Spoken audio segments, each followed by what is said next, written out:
ሁልጊዜ ጸልዩ። አንድ ነገር ብቻ ልናገር፣ ወደ እግዚአብሔር ለመሄድ ከየት ልጀምር ካላችሁኝ ጸልዩ።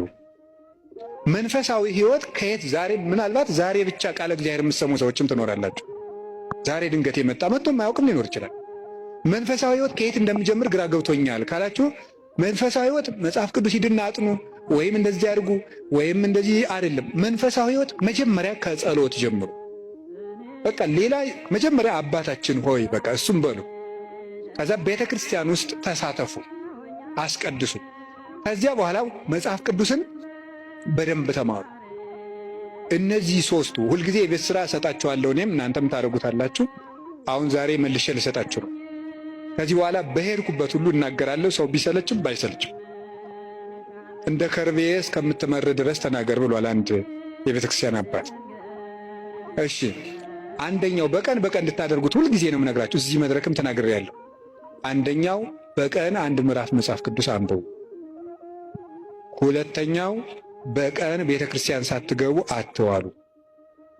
እንዲያውም ከዛሬ በኋላ በሰበኩበት ሁሉ ለመናገር ነው ቃል የምገባው እግዚአብሔር ቢረዳኝ። እነዚህን 5 ነገሮች ሰው እስኪያደርጋቸው ድረስ ከቻልኩ እስከምሞት እናገራለሁ፣ እናንተም በጸሎት ካሰባችሁኝ እና ካስጨረሰኝ። ስለዚህ የመጀመሪያው አንድ ምዕራፍ መጽሐፍ ቅዱስ በቀን አንብቡ። ሁለተኛው ቤተ ክርስቲያን ሳትገቡ አትዋሉ። በቀን መግባት የማያስችል ተፈጥሯዊ ግዳጅ ከገጠማችሁ ደጅ ላይ ቆማችሁ ሄዱ። ሶስተኛው በሳምንት አንድ ቀን ቢያንስ አስቀድሱ፣ ውስጥ ገብታችሁ በሳምንት አንድ ቀን ቢያንስ ማለት ነው። አራተኛው ንስሐ ግቡ። ንስሐ ግቡ። ንስሐ እንዲያውም ምንድነው የምትባለው? ሌላኛይቱ ከእግዚአብሔር የተሰጠችን ልደት ናት ነበር። አንድ ልደት ከእናት አባት ተወልደናል። ሌላ ልደት ደግሞ በጥምቀት እንደገና እሷ ስትደበዝዝ ደግሞ እግዚአብሔር በንስሐ ልደትን ሰጠ። አዳም ከሔዋን እሱን የመሰለ ልጅ እንደወለደ ይላል አረጋዊ መንፈሳዊ የተባለ ሊቅ።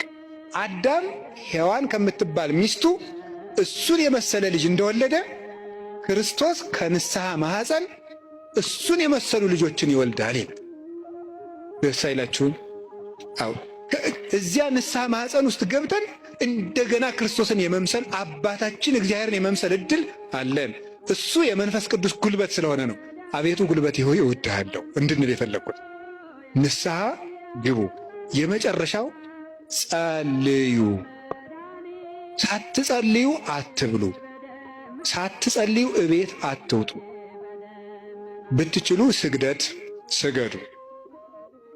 ስገዱ። ጥቂት ስገዱ። ትንሽ ከቻላችሁ 41 ካቃታችሁ 21 ካቃታችሁ 7 ካልሆነም 3። ይኸውላችሁ እኛ ለእግዚአብሔር ስንሰግድ ሰይጣን ከኛ እግር ይወድቃል።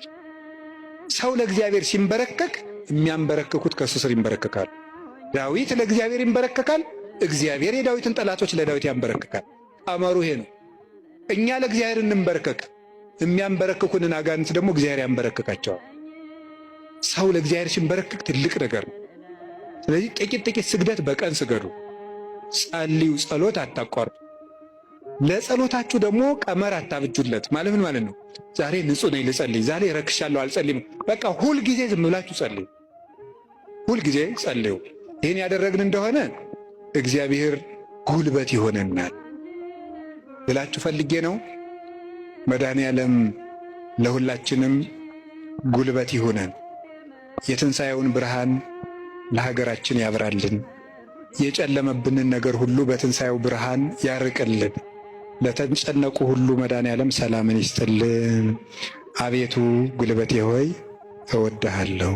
ወስብሐት ለእግዚአብሔር።